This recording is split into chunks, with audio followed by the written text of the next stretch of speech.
All right, guys, we're back. Contractor Compass. No idea what episode this is, 40 something, but we've got the crew back together. Once again, nobody's missing. So, guys, today I was thinking that very relative in terms of time. I know we've all been so busy. I know the plan was to get some more guests on here. Tom, obviously, you've been on here when we've had them. Broc hasn't. So that's obviously will be a goal here moving into the slower period, but I know we're all insanely busy now. So I wanted to talk about something that was relative in terms of time. And that's just like moving towards the shoulder season, if you will. We're not there, not even really that close, to be honest, right? We've still got a few good months left, but I'm sure that's something that's on the top of some people's mind. So when do you usually see, first things first, when do you guys usually see that thing, what things start to slow down on the sales end of, people just legitimately replacing the entire system as much, maybe more going for repair or just not even calling because the weather isn't there? Is there a time frame you usually see that, Broc? Kind of market per market's a little different. For some reason, I've had really good success, believe it or not, in October. Like October seems like it should be one of those months where it starts dipping down, but I've had some sales reps, like their record months were October, weird enough. And I don't know, that's because like That is the super customer, weird. yeah, like I don't know if the customer thinks they're getting a better deal because they waited after the peak season than they came in. Like I don't know if that's the philosophy behind it, but October is usually really strong. Then November usually is where it starts tanking a little bit. Okay. Then you got the holidays in December. So it's just trying to kind of take what you can get there. Correct. Then it's like pretty similar up to like February.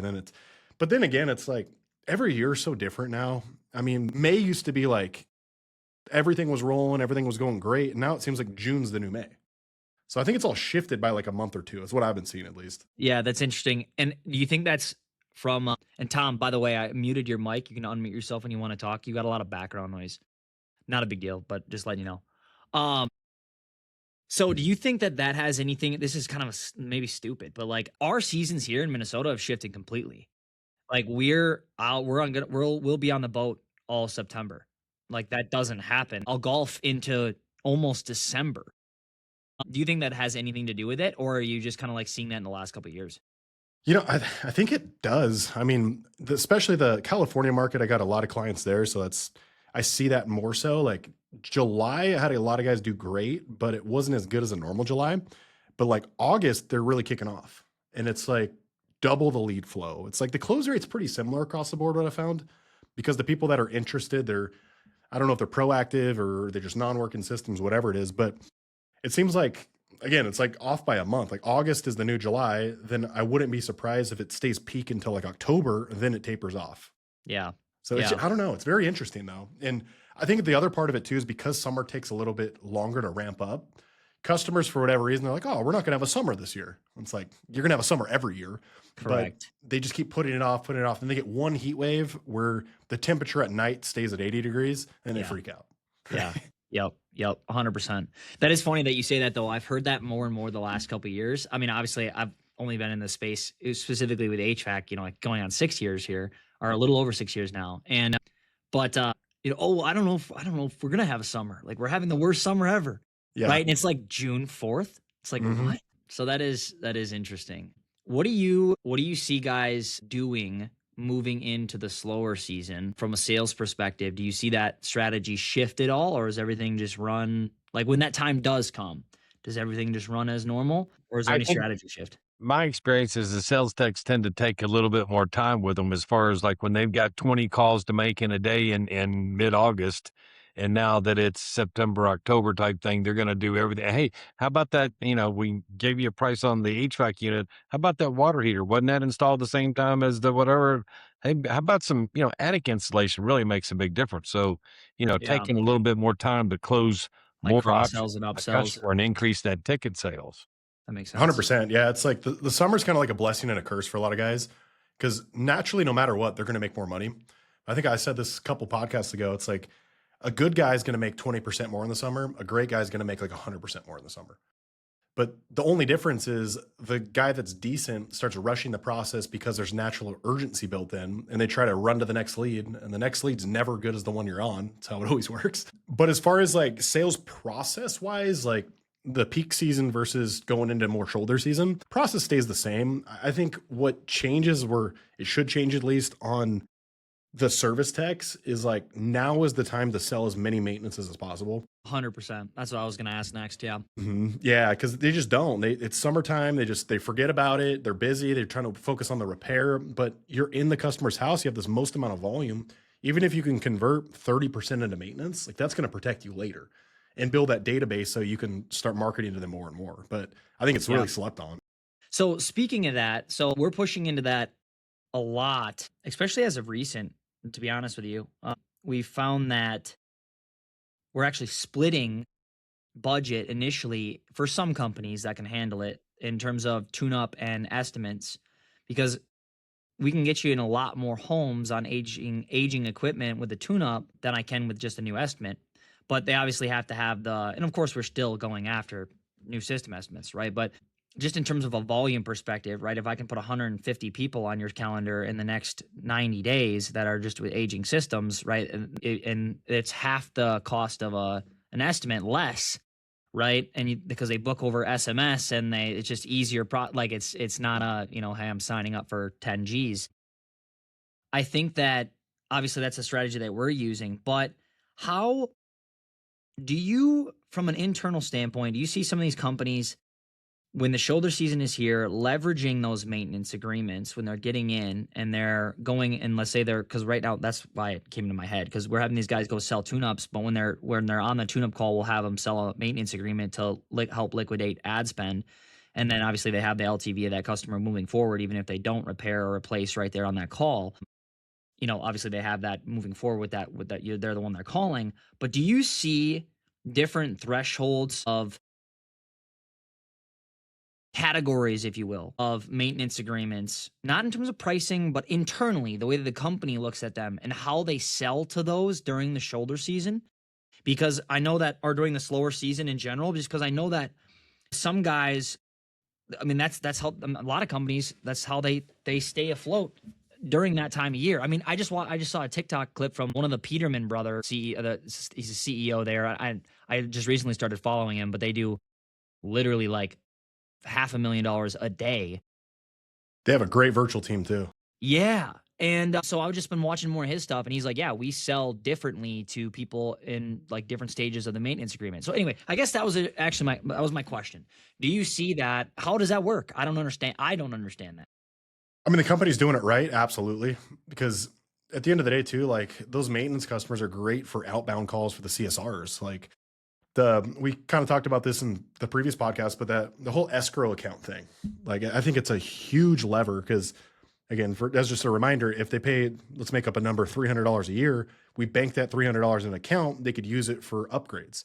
You don't have to give them the full amount, but let's say this month, because it's shoulder season, whatever, we're allowing 20% of your escrow account to be credited towards IAQ. It's like, oh, how much is IAQ? Well, it depends on what you're getting. Let's get someone out there, we'll quote it. Or even just setting that up of having that conversation before the technician gets out on a maintenance. And just to let you know, we're running this great promotion. You have an escrow account worth XYZ dollars. He's going to go over if there's any upgrades you guys are looking at. He's going to give you the options, no pressure whatsoever. But it's framing them before they get there of like, oh, there's potential money I can put towards something for free. And a lot of times too, like it's whether it's from the escrow account or it's used as a discount, it's the same thing for the company. Like if you're going to take a $300 discount versus having it's the same concept, but the perception is massive. Yep. So that's a huge one. And even just like on the more maintenance customers you have, the more data you have of those customers of the 10-year-old pluses, then obviously you're going to send the right technicians into those spots as well. I mean, that's obviously like very basic level call center, but you'd be surprised how many of these $10, $15 million companies, they just randomly throw these maintenances on people. It's like, that's a 15-year plus. Let's put it to our best tech turn guy, Correct. That makes sense. So yeah, that makes complete sense. So I guess that what I was wondering too is like if and we wouldn't know this because this is just a comment that some guy made online that I'm trying to dissect, but I wonder if like they have the data that they have on existing maintenance agreement customers, if they have them like shuffled into different boxes so that throughout the slow season, or buckets, if you will, to where throughout the slow season, they can lean on those for different things. Cause like one of the things he mentions is like, oh, there's different levels of repair. And whatever. Like I said, I'm trying to tear something apart that I just saw a clip of, and honestly didn't even plan on talking on, but it came into my head. So maybe they are doing that, like just so they're squeezing the most juice out of everything that they have, especially when they're doing that amount of. I can't imagine the maintenance agreement base that they have there. Oh, it's nuts. Yeah, it's insane because they have like 12 locations, I think. Yeah. Yeah, that's nuts. Yeah, I mean that could be a full-time job itself, just following up on those. Like 100%. That and obviously without a doubt, multiple people full-time job. Yeah, and it could just, I mean, it's simple as it's a scheduling call into that conversation, so it doesn't come off as you're consistently trying to sell them. You got to schedule their maintenance anyway. So while we're on the phone, if they want the options, or let's say they spent $600 for a repair of a capacitor or something, it's like, well, just to let you know, like for this month, we're actually giving a credit of previous repairs within 90 days towards XYZ. Like it's just those ideas that no one thinks about. And it's just, they're not going to want to even look at those options unless they seem like they're getting a good deal. Right. Yeah. 100%. Now they want to hear it too, is the other thing is like, correct. The technician doesn't have to bring it up. Like, oh, we got this great IAQ product for $2,500. They're like, oh, tell me about my credit. It's like, great. This guy wants to buy something. Right. Correct. No, that makes sense. I think that the escrow thing is so slept on. Yeah. Like just every time we talk about it, I try and think like, how can we teach account managers to teach these companies to do this? Right. Yeah. But no, that's sick. Switching gears just a little bit because I was a little I won't say off topic. That's what we're here to talk about. But I see a lot of guys, or you see, they're either two things, and going into like the slower season, wherever that may fall for them, right? Whether it's November, December, whatever it may be. They're either panicking because everything is down, right? Or they're chilling, they had a good summer, they're on vacation type of deal. Yeah. Which I couldn't tell you which one's worse. They're both terrible. Yeah, exactly. So, one thing we try and push more and more is like, and it's hard to push on our end because it sounds like something that you would hear from a marketing agency, but it's like, guys, the bigger companies that we work with, they spend equally as much or more during that time where you guys stop spending. Right. They spend it differently, right? They might run different types of calls and whatever, but they're spending. Like they're scraping up customers while you are not. But a lot of guys, they're mentally checked out and, they cut their marketing down, well, hey, we'll see you in April or whatever, right? Or they just, so do you see that a lot? And how do you, from a sales perspective, how do you see that affect the morale of the sales team? Do they lose people? Do they not? Do you see people usually have plans in place and are not really? Like, what do you see on your end? No, it's a really great question because, directly in my field, obviously with training, because there's always two philosophies on training is A, you do it in the peak season because they're going to see the amount of volume so they get to practice it right away. Or B is you train in the slow season so you get ready for the good season. And correct. I'm biased. I say do both because why would you have to pick one or the other? You should never stop training to get these guys' skill set up. But what naturally happens though is as the lead count goes down, if they don't spend, now I'm a sales guy and I have one opportunity a day, one opportunity every 2 days sometimes. How do you think my pitch is going to sound? When I was in the field, I used to never take 2 days off consecutively because I felt if I did like, let's say Monday through Friday, come back on a Monday, I would feel rusty already. Like, because I didn't get that rep yesterday. So I would always do like, if I had to take 2 days off, which most of the time I only took one because you got the opportunity loss and it drives you crazy. But correct. I would do like randomly like a Tuesday off and like a Thursday off, but then just to make sure I had those reps in. But the guys, if you don't have calls for the guys, have them in the office, like dial in their skill set. So they're so ready for their calls. They get excited when they get a call on the board. Then they're strong. They're going to go through the whole process. Even like if you don't have the lead count, start pairing the guys up together, split their commission. Like just find a way to get these guys in more doors. And that is the time you can make the most money. Then what blows my mind is I see these guys running follow-up campaigns in the summertime, but then it gets to the wintertime and they stop. It's like, guys, you had the money from the summertime. You're going to get those regardless. Still keep doing that. But you should have an office day of, hey, everyone comes in. It's 8 o'clock to 3 o'clock today. All we're doing is follow-ups together.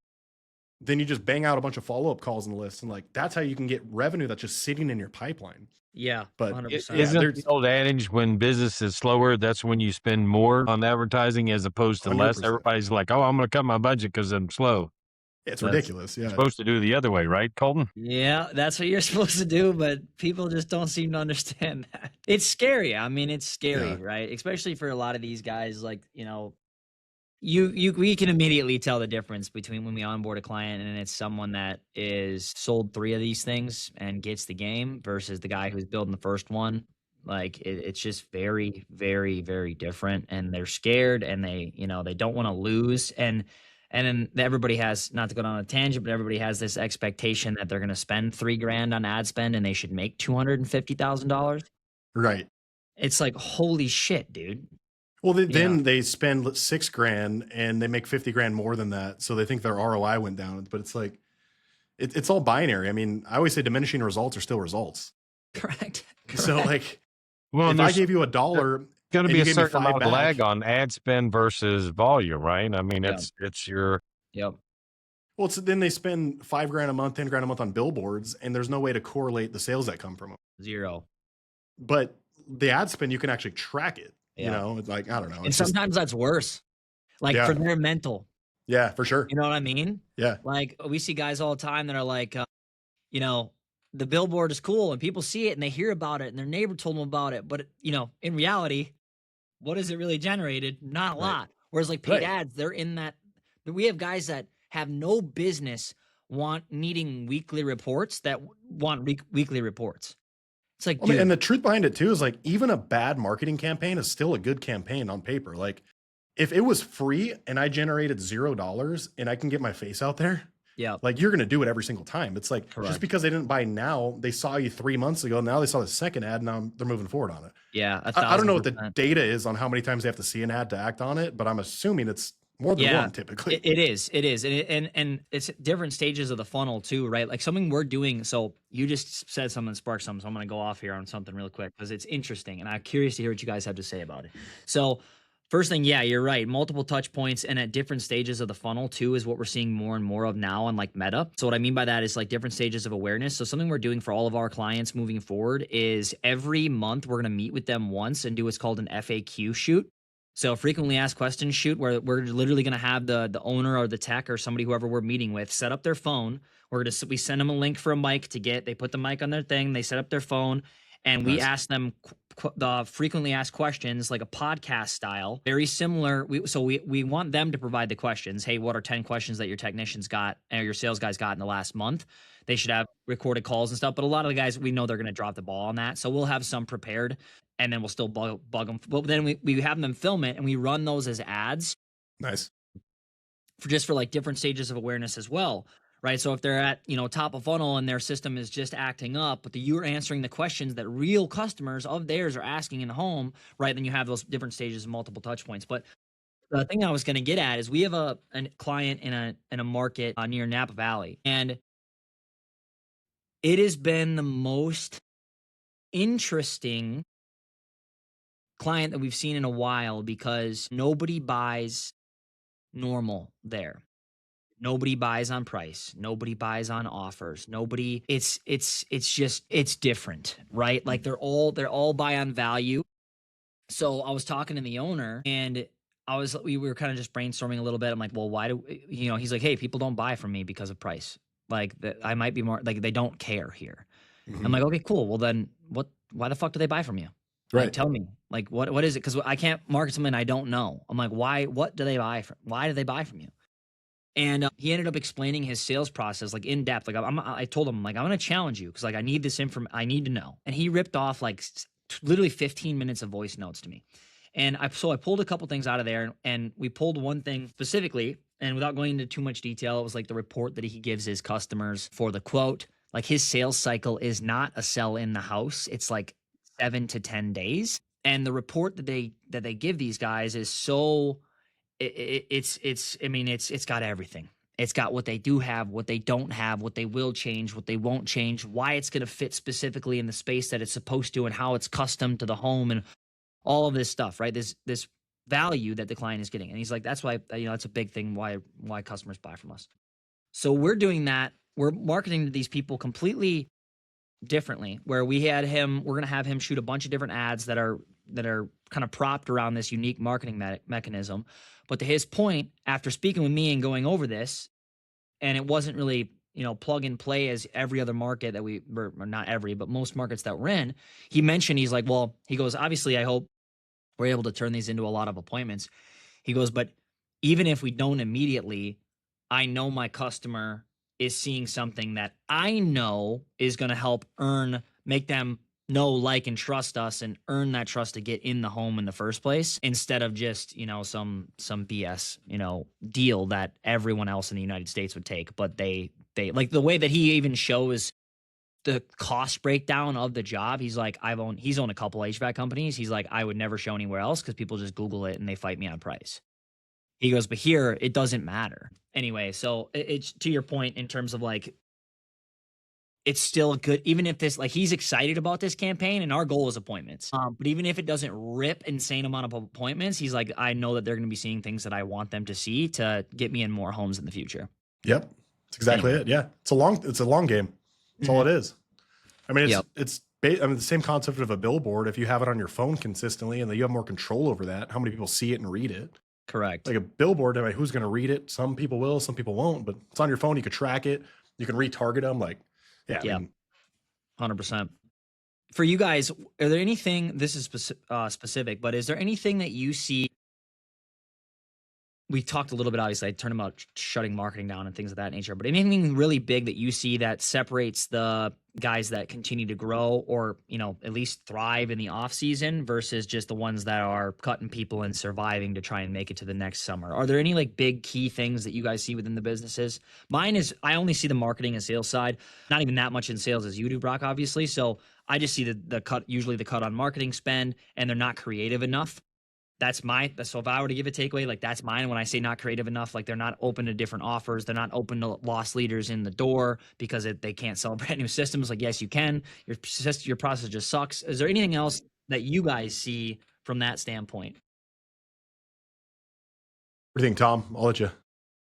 I mean, again, part of the thing is that, you talk about the shoulder season, and it's definitely in Florida, especially. I mean, the summer is hot as you're going to get a new AC regardless. Obviously spending more time, again, selling more, spending more time in the home with doing add-ons and that value add service of, like, you're there to help them a little bit more relaxed as far as you've got a little bit more time to spend with the customer and what have you. So, So you think that Tom, you think that the guys that are separating themselves in terms of like continuing to grow are just changing maybe their process a little bit in terms of like making sure they're cross-selling and upselling, et cetera, when they're in the home on, calls that maybe weren't related? And the guys that aren't doing that are not growing. Is that what you're saying? Well, I deal with, a couple of very large HVAC companies and things like that. And it seems like the summertime, it's like close, close, close, close, close, close, close. And, you go from 4 calls a day to 15 calls a day. So you don't have a lot of time to get in there and get out and on and on. But at the same time, be careful how I say this, but in other words, there's a certain group of contractors that go really, when they talk about the shoulder season, I mean, they really pull in the horses, and they're like, okay, well, we got to lay off 3 or 4 guys because we don't have enough calls, and sorry about them. And it's like they're pulling the tents in as opposed to looking for opportunities for doing things that'll help them grow their business and still keep the lights on and keep the revenue coming in and get creative. I don't know that the industry is getting better than what my previous experience has been with them, but being more creative in more of a sales process as opposed to Jane Doe, your air conditioner's busted, it's going to cost you 15 grand, getting into presenting yourself more professionally and, taking the time to seem like you really care about what the customer's going through. And again, you always got to remember people buy payments too. So. Yeah. Right. Yeah. 100%. I mean, it's true. I mean, at the end of the day, it's the biggest weakness, I think, for especially like technicians and even comfort advisors too, just not finding the pain.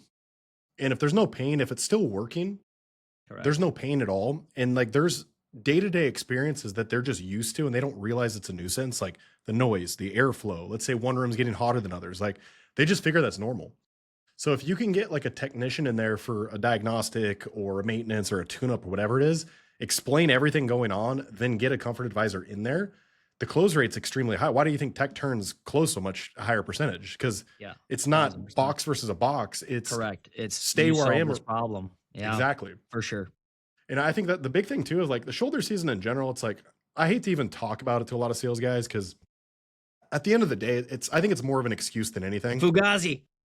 I It was gonna is say like, it's been an excuse. It's like, it's the shoulder season, so my close Yeah. rate's gone to shit. But anyway, it's a shoulder Right. season. yeah, it's the shoulder season, it's tax season, it's a new election, it's the economy. It's like, none of that matters. Like, if I get it, if you're getting less leads at the end of the day, if you went from having 3 a day to 1 a day, okay, I get it. But what are we doing to maximize that lead? And sales guys hate when I say this because I was a sales guy and I hated hearing it. But what are they doing to generate leads themselves? Like, HVAC is a thing where it's like, we just wait around and get leads. It's like, this is great. Let me just wait around, not have work for 3 days. Like, call your previous customers, see if you can get back in the door, sell insulation, sell ductwork, like get something, get some momentum and get better at your skill set while you can. Don't just to say, all right, well, I'm used to making XYZ dollar amount. Now it's the winter time and I'm going to go through all my savings. It's like, I would have a drop obviously in non-peak summer and like a shoulder season, but it wasn't that significant. The close rate remained the same. The volume went down a little bit, but my average ticket went up because, to Tom's point, you spend more time with that customer, you find more of those solutions, and you go nuts on follow-up. Like, that's the name of the game. Yeah. No, I mean, that makes I agree on all fronts. And I think, like I mentioned earlier, I think from like a marketing standpoint, shifting from, for us, sometimes it's difficult to get, and this is a communication thing. And it's also hard because we try and be a little bit more white glove than other vendors. And our account managers are good in that regard. Like, they actually give a shit. But sometimes it's still hard to get through to the company itself because they just see you as a vendor. And that's fine until we try to like guide them in the right direction, because then they like don't want to listen, right? Whereas it's like, okay, hey, look, lead cost for new estimates is going up. Your keyword search, like average search for keywords we're bidding on PPC, is going down because the volume is not there. So we need to shift to tune-ups, diagnostic calls, maintenance plans, IAQ, duct work, duct cleaning, aero seal if you got it, whatever. And then we'll get pushback of like, well, we want to do systems. No shit. So it's like, well, we try to have a conversation around that, and some guys like totally get it, some guys don't. We just onboarded a company the other day. I had hopped into the call with our sales guy, which almost never happens. But a guy had a lot of question, and he owned a good company, and I was like, yeah, absolutely. Ignacio had messaged me and like, yeah, I'd love to jump in, and that was his question. It was like, how do we change things during that time of year? And I'm like, thank God. Like, yes, it changes. Yes, the plan changes, brother. Right. But like some guys they're like, no, like it's good. Like we'd rather shut it off than do tune-ups, or I'm like, what are you talking about? Yeah. I'm like, dude, that's why you're at 1.5 for the last 6 years. And that's why you can't retain talent. Yeah, 100%. Because why would I be a good guy that only sells in the summertime and coast in the winter when I can go to a company that actually does the right things, spends money on marketing, and have leads, Yeah, I wanna make money all year round. Right. Yeah, 100%. Yeah, so from a slow season standpoint, obviously the offer changes and stuff like that, and then obviously building reviews, reputation building stuff that we'll do on a cheaper, like quieter end. You don't have to push a lot of money there, but yeah, I mean, really just like running initial loss leaders and then making sure they have a good process. Like, that's kind of the winning play there. And then obviously we can still go after new systems, of course, but like, it's just gonna be a much lower volume of spend there. There are still companies that we have that are, like, for example, in Florida, that they don't give a shit. They push systems all year long. Like the company I mentioned earlier before we jumped on the pod, the very large one, they don't even do tune-ups. They don't do maintenance. Like, they are a sales organization. That's what that is. But not everybody should do that. Right. For sure. It's not for everyone. So jumping into, and then we'll get to the finance side as well, Tom, and as we get towards the end of it. But I wanted to kind of go lane by lane. So kind of my lane, that's where things kind of sit in terms of the shoulder season. But from a sales standpoint, obviously we've touched on a lot of this already just in our conversation. But so the in-home conversations are obviously shifting, right? In terms of cross-sells, upsells, spending more time, finding the actual pain instead of it's 130 degrees. Do you want the goddamn thing or not? Yes, of course I want it because my shit's hot. Okay, cool. But obviously that conversation is changing. You're selling those maintenance agreements, membership programs, etc. You mentioned reactivating past customers and follow up during that time of year, not just when things sound good. So the owner's mind is like, what else can I do to make more money? Right. And then it's follow up. And then it's like, holy shit, we're not making any money.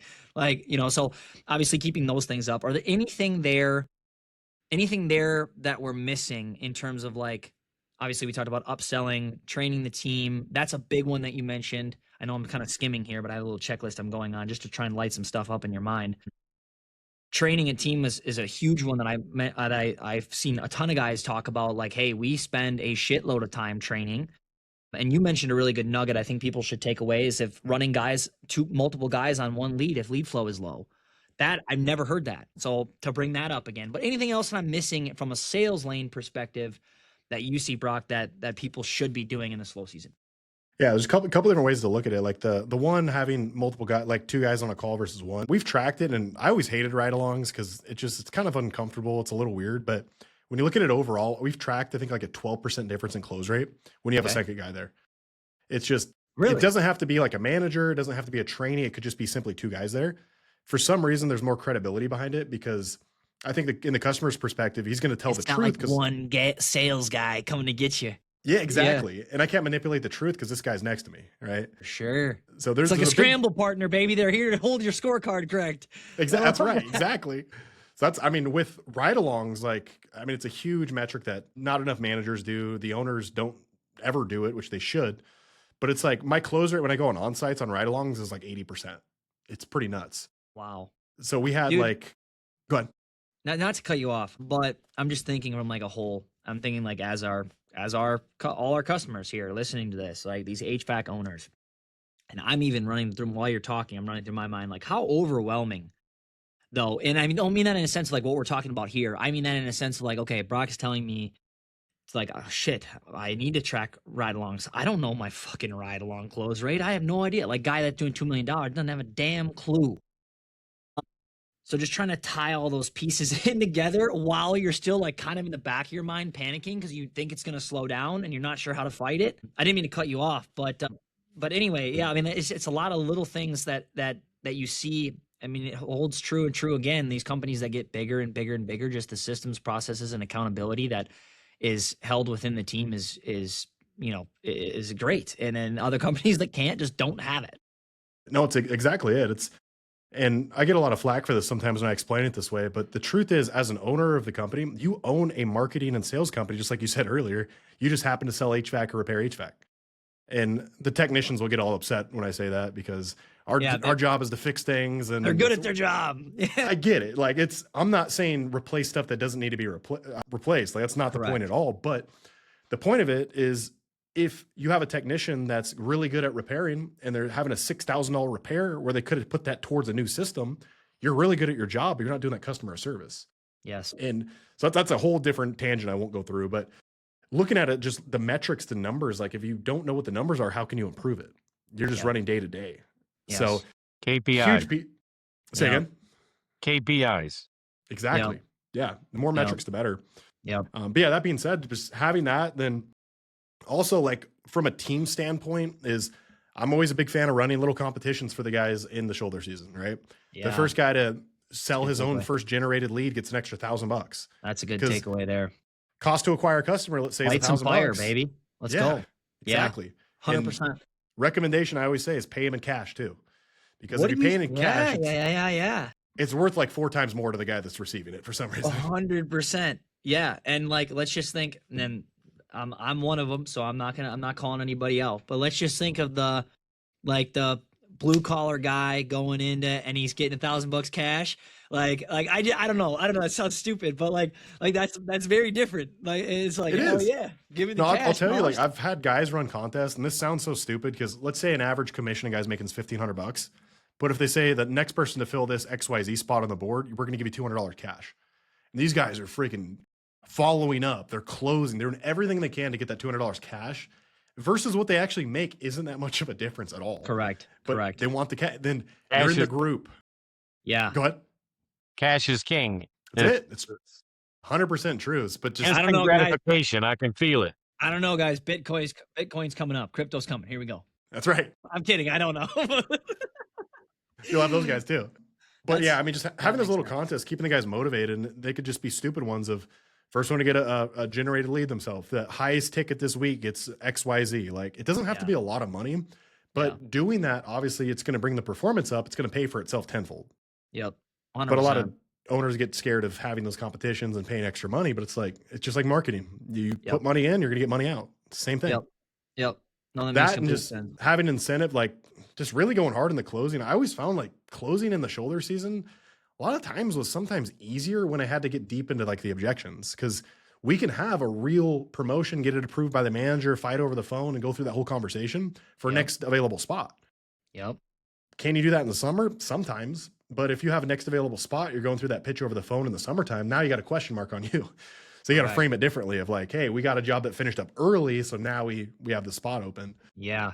But like That makes sense. closing, like the logic behind it, we don't want to keep our guys at home not working, blah blah blah. Like having a whole pitch behind that, having the manager over the phone, like there's so many strategies in the shoulder season. That's sick. We should do, Brock, we should do something on a separate note. We should do something just for that, where I'm just going to throw, I'll gather questions from the guys too, and I'll just throw a bunch of crap at you. And so we could do like, I think that would hold a ton of value instead of, wheeling here on this one. I think that could be a separate episode that we do as well. Definitely. Yeah, I think I've heard every question at least once, maybe twice at this point. So I got you. Good. You'll have an answer for it then. Yeah, absolutely. Tom, to throw some ideas at you for shoulder season and just the lane of finance. So any financing offers that, unstick, stalled deals, promo terms, 0%, deferred payments, anything that you see how to use, financing to close maybe even smaller shoulder season tickets, right? If they're not doing systems all the time, do you see the buyer psychology shift when maybe money's tighter? We spend a fair amount of time doing what we do is help contractors with their consumer commercial financing. At the same time, what we're spending more time now is meeting with the sales techs of how to present financing, as opposed to like in South Florida, if you've got a pickup truck and a can of Freon, you're in the air conditioner business, and there is no floor on how low somebody will go depending on their, obviously a big company has overhead and trucks and all the other different things. But what we try to do is talk about as shoulder season, gets more, it comes upon us, is to take the time, instead of walking in the door and dropping your pants and say, okay, I'll do that 5-ton for, $7,200. In Florida, it's very price competitive, obviously, Correct. especially in Yep. Southeast Florida. But say, take your time, pitch the deal, and roll it up to where you could offer them a 18-month same as cash, or a 12-month no, or extended terms at a reduce, where you buy down the rate to 6.99% for 180 months. That costs you some money, but you have to go in there educated and know before you go. Walk in there and know that you can't just give them the very best pot of rock bottom price, is to build the value and say, if you close today, give you the pitch. Okay, this one is $995, $9,999. But if you act today, I can give you 24 months, same as cash, no interest. You pay it off in 24 months. There's no interest. But he also has the VIG built in there. And he's saying, like, in the summer, not to cut you off, just so I a real question I have. But he's saying in the summer, like, I couldn't do that for you. You can do that as long as you build it in, but salespeople always are afraid that price is what's going to close the deal. And to Brock's point, you got to build value in what you're doing. In other words, you're a professional. You're gonna help them. You're gonna talk about SEER rating and talk about your cost of energy and things like that. I mean, I just paid my power bill today is $497. That's the highest it's ever been. I could sell you a new air condition. Yeah, exactly. Let's go. I just got a new system, 4 months ago. I got a better option for you. All right, hold on. I'm in. I want to see it. But the point is that typically in the summer, when it's blowing and going, it's like close.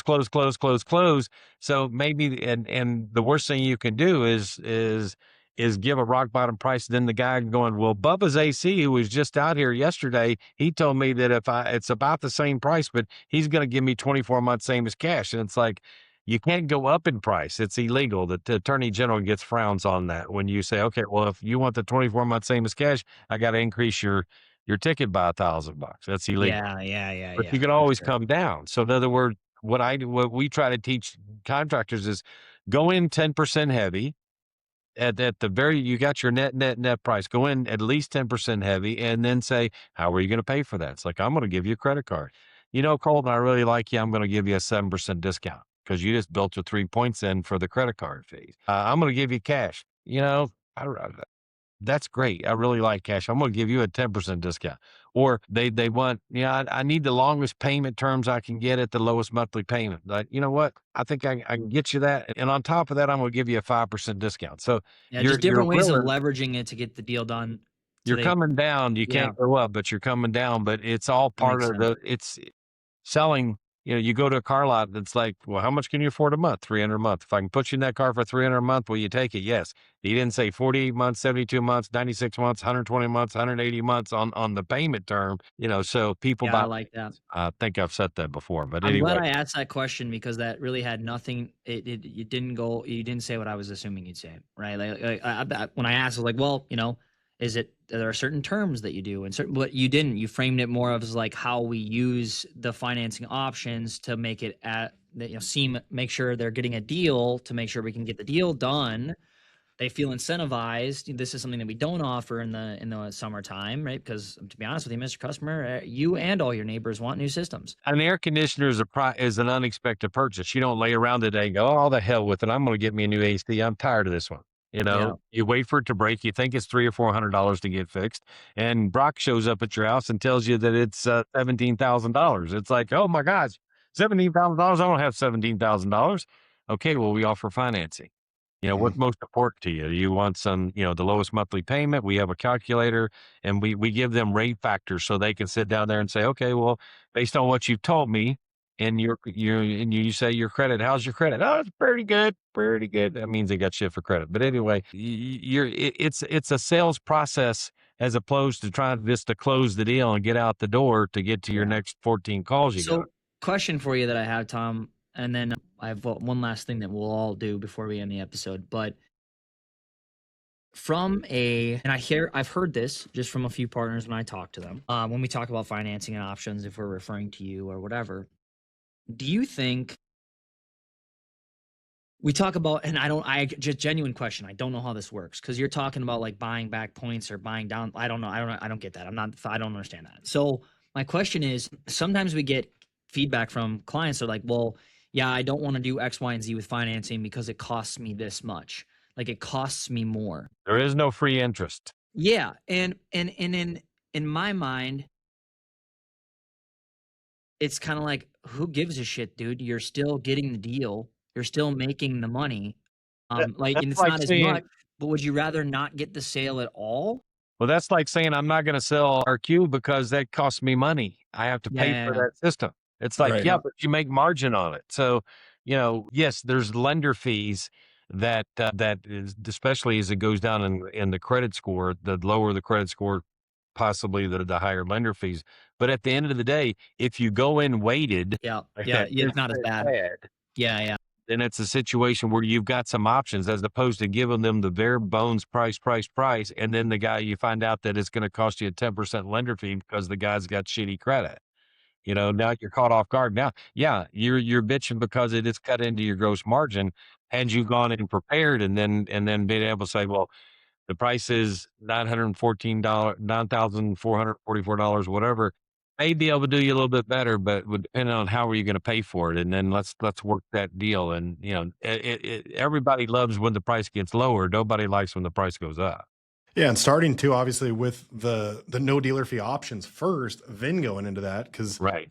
I see guys, they start with freaking dealer fee options, then they got to go deeper to even worse ones. It's like, and I have a new digital platform process now that basically you can go in and you put zero lender fees or low lender fees, and you're sitting at the kitchen table. There's a thing called Boost that talking to the customer is like, well, Bubba's AC said he could give me 12 months same as cash. And you can hit a button and see what that costs you right at the kitchen table. It puts the power in your hands. That's nice. And then So at that point, be able to say, you know what?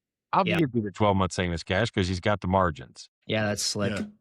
And the thing is too, it's like People get so caught up on interest rate, but I find it's just more of a limited belief than anything. Because I was doing a training the other day. It was 12.99. It was pretty standard to pitch nowadays for a 15-year, and they're all caught up on the interest rate. Like they're going to pay this over the term of what they're doing it for. And I asked them, I was like, okay, well, how much interest do you pay on your Netflix account?